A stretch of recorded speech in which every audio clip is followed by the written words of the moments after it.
Welcome back to TV5 News at 9. It is time for one of our favorite segments, Education Matters. We are here with none other than Dr. Craig Douglas. Thank you so much for being here. We're so happy that you're here. Great to be here. Be here in studio is great. How are you? I'm well, thank you. How are you doing? I'm doing very well. Back to school. Yes. It's a crazy time of year. So Yes. today we are talking about how Mid-Michigan schools are handling the start of the new school year, Dr. Douglas. Now, you've had a chance to see some of these schools in action as they've opened. So what have you noticed from teachers this year? Complete and total focus and dedication and attentive to every detail you can imagine.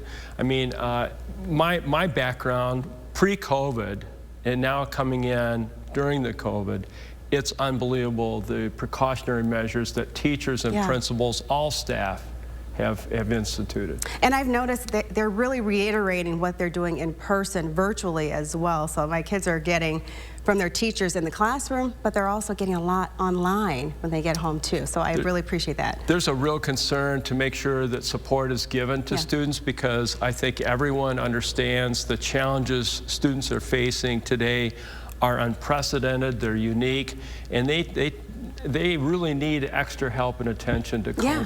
They do. And you know, back to school time is such an exciting time, but it can also be a little overwhelming with everything that's being so new and so much going on. So how are schools really staying organized during this time, Doctor? Unbelievable nuances. I couldn't list them all, but let me give you a couple of insights. First of all, the kids are kept in their own cohorts.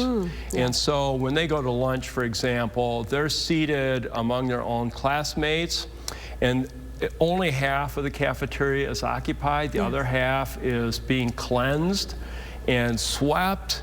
Unbelievable precautionary measures. And then the kids go out to recess in their cohort, and they're subdivided into thirds so that the playground is actually somewhat separated for precautionary measures. Just being safe, erring on the side of safety all the way.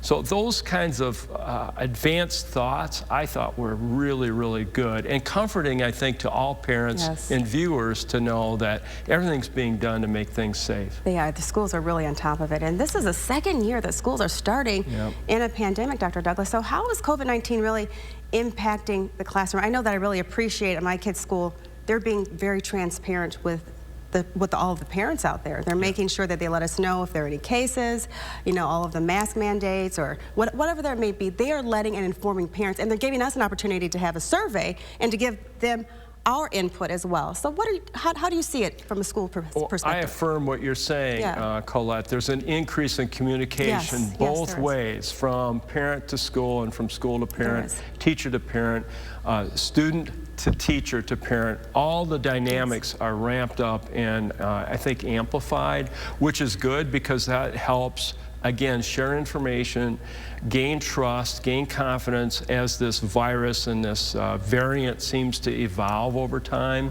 We were talking off camera about the need for, you know, the vaccinations to be available for younger kids. I think we're on the brink of that. All those things ramp up communication tools, and the support from public health is very clear. That's happening. So I just have a lot of confidence in our systems. It means that, you know, moving forward, I remarked to you when I entered today, I think that we're all seeing somewhat of a light at the end of this long tunnel. You feel it. You do, even with sports returning as well. Absolutely. Dr. Douglas, I always love to get from you as we're closing out here, advice that you have for parents as we're navigating this new school year with our kids. I think continue to do what we're doing and don't let our guard down. As parents and grandparents, we need to be attuned to all indicators, whether it's maybe it's a cough or a sniffle or an elevated. A quick story about my daughter. My daughter's on the West Coast.